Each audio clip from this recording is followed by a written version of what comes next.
नमस्कार दोस्तों, स्वागत है आप लोगों का आपके अपने YouTube चैनल हिंदी साहित्य वाला पे। और दोस्तों, आज की क्लास हम लोग, जैसा कि आप लोगों को स्क्रीन पे दिखाई दे रहा होगा, सर्वनाम। तो सर्वनाम पे करेंगे आज की क्लास। इससे पहले वाली क्लास जो थी पिछली, उस पर हमने लेक्चर 1 और लेक्चर 2 डाल के संज्ञा का क्लास करवाया था, जिसमें एक क्लास में हम लोग ने संज्ञा के बारे में पढ़ा था, उसका पूरा डिटेल, परिभाषा और प्रकार और भेद। और फिर उसके बाद हम लोगों ने उसके अगली क्लास में उससे संबंधित कुछ क्वेश्चन सॉल्व किए थे। तो चलिए वैसा ही पैटर्न इस पे भी अपनाएंगे और हम लोग आज की क्लास में सर्वनाम पढ़ेंगे और फिर इसके बाद वाली क्लास में हम लोग इससे संबंधित 150 क्वेश्चन कम से कम करेंगे। तो चलिए शुरुआत करते हैं आज की क्लास सर्वनाम। तो सर्वनाम दोस्तों देखिए, हम लोग जैसा कि बचपन से ही पढ़ते आ रहे हैं कि सर्वनाम किसे कहते हैं। तो एकदम सरल परिभाषा दोस्तों इसमें हम उठाए हैं आप लोगों के लिए कि संज्ञा के स्थान पर आने वाले शब्दों को सर्वनाम कहते हैं। तो एकदम सरल परिभाषा है दोस्तों, जैसा कि हम लोग ये परिभाषा हम लोग लगभग बचपन से पढ़ते आ रहे हैं कि सर्वनाम किसे कहते हैं। तो जो संज्ञा के बदले प्रयोग किया जाता है उसे सर्वनाम कहता है। तो वहीं यहाँ पर परिभाषा है, संज्ञा के स्थान पर आने वाले शब्दों को सर्वनाम कहते हैं, जैसे तुम, हम, आप, उसका और आदि। चलिए अब हम लोग देखेंगे सर्वनाम के भेद। तो सर्वनाम के भेद, तो सबसे पहले हम लोग बात करेंगे कि हिंदी में टोटल 11 सर्वनाम है। आइए देखते हैं कौन कौन से। हिंदी में टोटल 11 सर्वनाम है। मैं, तू, आप, यह, वह, सो, जो, कोई और कुछ, कौन और क्या। ये 11 जो सर्वनाम है, ये हिंदी में कुल 11 सर्वनाम है दोस्तों। लेकिन प्रयोग के आधार पे ये 6 प्रकार के होते हैं। प्रयोग के अनुसार सर्वनाम के 6 भेद होते हैं जो निम्न प्रकार है। तो आप लोग इस पॉइंट को बड़ी थोड़ा ध्यान में रखिएगा कि 11 हिंदी में है कुल, लेकिन प्रयोग के आधार पर 6 है। तो आइए देखते हैं 6 वो कौन कौन से हैं। आप लोग चूँकि जानते भी होंगे। तो पुरुषवाचक, निजवाचक, निश्चयवाचक, अनिश्चयवाचक, संबंधवाचक और प्रश्नवाचक।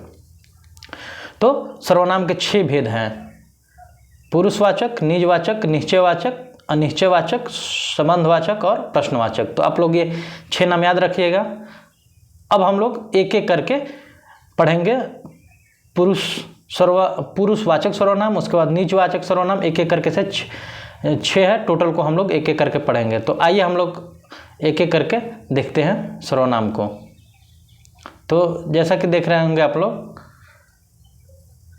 सर्वनाम, पुरुषवाचक सर्वनाम किसे कहते हैं। तो चलिए सबसे पहले हम लोग देखते हैं पुरुषवाचक सर्वनाम को। तो जो सर्वनाम जो उत्तम पुरुष बोलने वाले, मध्यम पुरुष सुनने वाले और अन्य पुरुष जिसके बारे में बात की जाए के लिए आता है उसे पुरुषवाचक सर्वनाम कहते हैं। जैसे उसने, वह, मैं, तुम, उस आदि।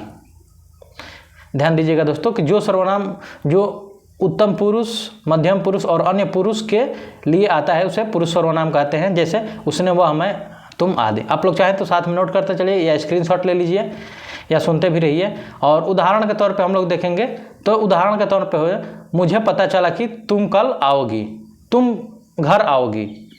तो यहाँ पे जैसे हो जाएगा मुझे और फिर एक है तुम। तो जैसा है कि जो सर्वनाम उत्तम पुरुष बोलने वाले, जैसे मुझे हो गया, मध्यम पुरुष और जैसे तुम कल घर आओगी। तो ये 2 हो गए दोस्तों पुरुषवाचक सर्वनाम। अब हम लोग आगे देखेंगे कि पुरुषवाचक सर्वनाम कितने प्रकार के होते हैं। तो चलिए देखते हैं। पुरुषवाचक सर्वनाम के 3 प्रकार होते हैं।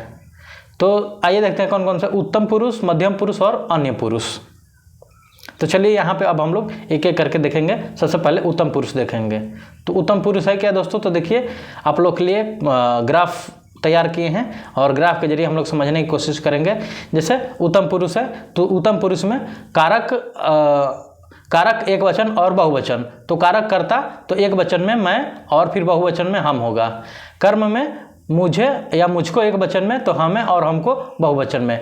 संबंध में मेरा और मेरे, तो बहुवचन में हमारा और हमारे। इसी तरह कारक में हो जाएगा, सॉरी दोस्तों, तो मेरी हो जाएगा, तो बहुवचन में हमारी हो जाएगा एक वचन में। तो फिर ऐसे ही हम लोग आगे देखेंगे।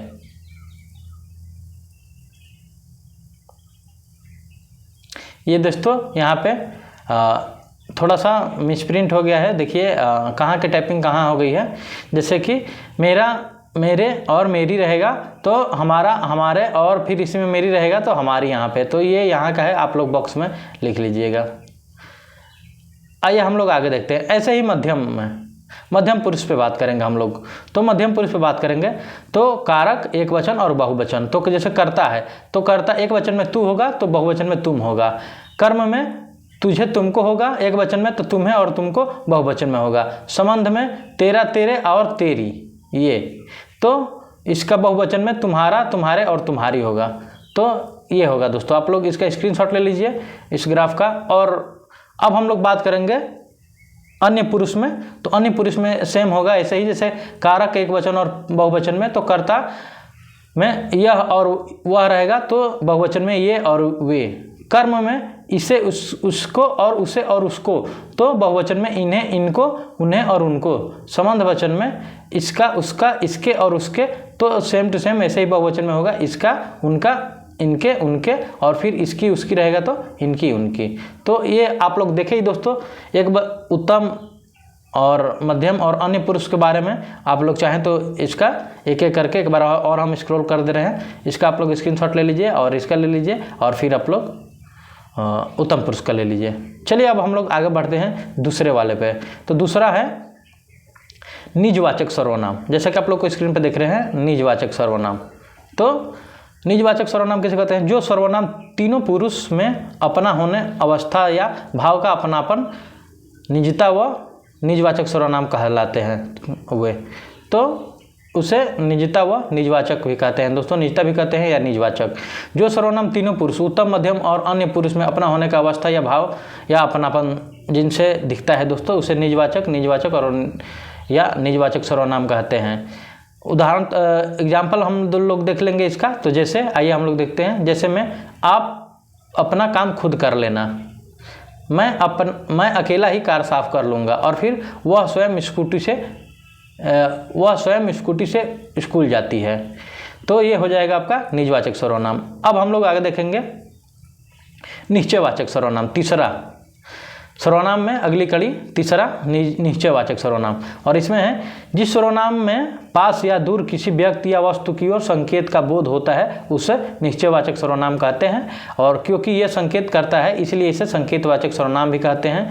तो आइए हम लोग जैसे अब यहाँ पे एग्जाम्पल में देख लेंगे। जैसे यह मेरी पेंसिल है, यह मीना की ड्रेस है, वह सीता की ड्रेस है, और फिर वह घर बहुत दूर है।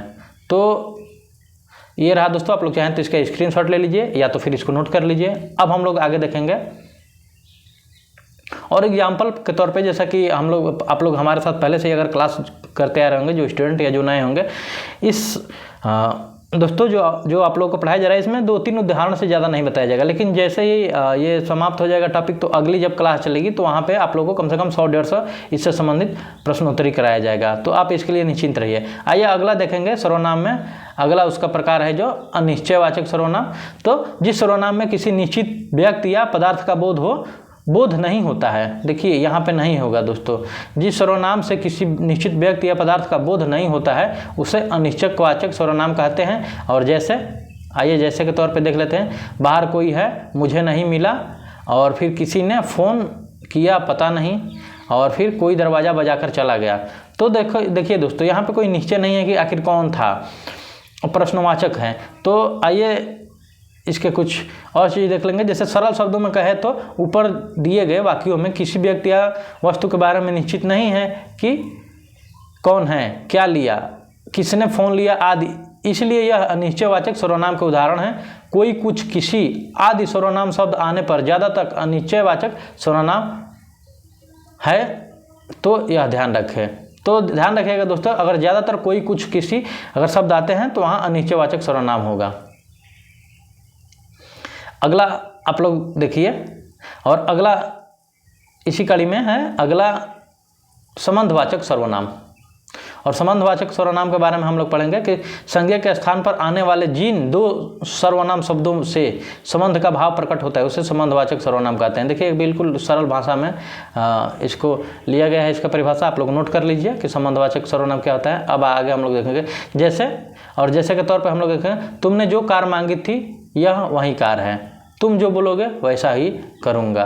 तो तुम जो बोलोगे फिर यहाँ पे मैं वैसा ही करूँगा, तुमने जो कार मांगी थी फिर यह वही कार है। तो दो सर्वनाम शब्दों का संबंध का भाव प्रकट होता है यहाँ दोस्तों, तो यहाँ पे संबंधवाचक सर्वनाम है।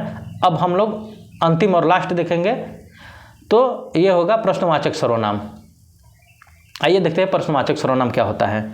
तो जिन सर्वनाम शब्दों से किसी प्रश्न का बोध होता है उसे प्रश्नवाचक सर्वनाम कहते हैं। देखिए बिल्कुल 2 लाइन में है, इसका परिभाषा याद कर लीजिएगा कि जिन, और ये दोस्तों जो नोट्स है ये 55 से 55 तक है। ये आप हायर उच्च लेवल पे अगर तैयारी करना है उसके लिए भी है, अगर जो 5वीं 6वीं या जिस क्लास में बच्चे हैं उनके लिए भी ये उपयोगी उतना ही है। तो चलिए, आपके घर में अगर छोटे बच्चे होंगे तो व्याकरण उनको भी बोल दीजिएगा, इससे पढ़ सकते हैं आराम से। जिन सर्वनाम शब्दों में किसी प्रश्न का बोध होता है उसे प्रश्नवाचक सर्वनाम कहते हैं। और जैसे में आइए हम लोग उदाहरण देख लेंगे कि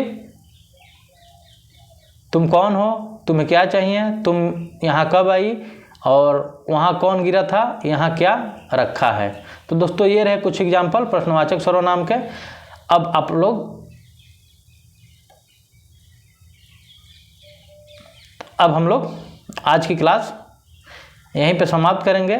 और जैसा कि आप लोग देख रहे होंगे स्क्रीन पे, तो आप लोग अगर जो अभी हमारे दोस्त चैनल को लाइक सब्सक्राइब नहीं किए होंगे तो वो आप लोग चैनल को लाइक और सब्सक्राइब कर दीजिए, ताकि ऐसे ही वीडियो आप लोगों को सबसे पहले आप लोगों के पास पहुंचे। और जैसे नहीं दोस्तों आता है कि बेल आइकन दबा दीजिए ताकि सबसे पहले वीडियो हमारी आपके यहाँ नोटिफिकेशन पहुंचे। तो दोस्तों आप लोग चैनल को सब्सक्राइब कर दीजिए ताकि आप लोग ऐसे ही वीडियो व्याकरण से संबंधित और हिंदी साहित्य से संबंधित और अनेक एग्ज़ाम के लिए संबंधित हिंदी से कोई भी एग्ज़ाम के लिए आपकी वीडियो आपको मिलती रहे। तो दोस्तों आज की क्लास यहीं पर समाप्त करते हैं, मिलते हैं आप लोगों से अगली क्लास में। सर्वनाम से संबंधित ही क्वेश्चन कम से कम 50 उस पर हल करेंगे। तो चलिए आज की क्लास समाप्त करते हैं, मिलते हैं आप लोगों से अगली क्लास में। तब तक के लिए बाय बाय दोस्तों।